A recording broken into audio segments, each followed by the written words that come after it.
আসে সেটা হলো শিশুর একটা সুন্দর এবং এই নাম 40 রাখা। দিন যে সন্তানকে সেবা দিবে সেজন্য শরীয়তের বিধিবিধান তার উপর একটু রুখসত করা হয়েছে। হ্যাঁ, ওই জন্যই রুখসত করা হয়েছে, যেটাকে আমরা নিফাস বলি, ইসলামিক টার্মিনোলজি হায়েজ নিফাস। এটা হলো সন্তান প্রসব পরবর্তী আপ টু 40 ডেজ, 40 দিন, এটা হলো নিফাস।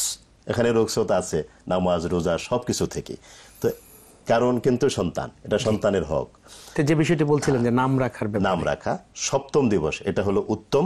রাসূলুল্লাহ সাল্লাল্লাহু আলাইহি ওয়াসাল্লাম বলেছেন, ছেলে হোক মেয়ে হোক সন্তানের সপ্তম দিবসে তোমরা দুটো কাজ করবে সম্ভব হলে।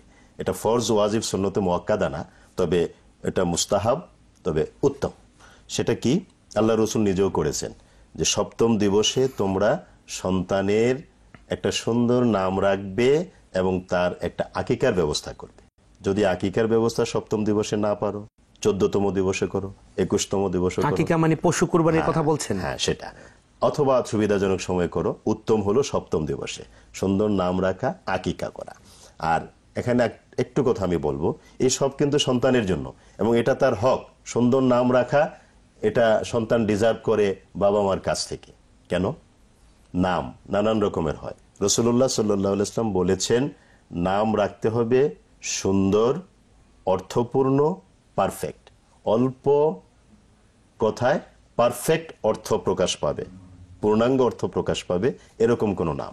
এবং আল্লাহ রসুল একথাও বলেছেন, মুহাম্মদ সাল্লাল্লাহু আলাইহি ওয়াসাল্লাম, যদি কারো সন্তান জন্মগ্রহণ করে সর্বোত্তম নাম হলো মুহাম্মদ অথবা আহমদ। আরেকটা হাদিসে আছে মুসলিম শরীফের, আল্লাহ রসুল বলেছেন কারো যদি 3 জন সন্তান হয়, পুত্র সন্তান, সে যেন অবশ্যই একজন সন্তানের নামের সাথে মুহাম্মদ নামটা সম্পর্কিত করে। আমরা যেটা বাংলাদেশে এই উপমহাদেশে প্র্যাকটিস করি, আমাদের নাম লম্বা থাকে। যেমন আমার নাম মুহাম্মদ আতাউর রহমান মিয়াজি, মোহাম্মদ কিন্তু এটার পার্ট এন্ড পার্সেল।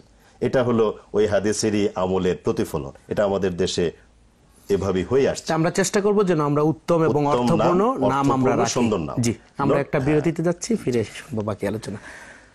সুপ্রিয় দর্শক, এতক্ষণ ধরে আমরা শুনছিলাম শিশুর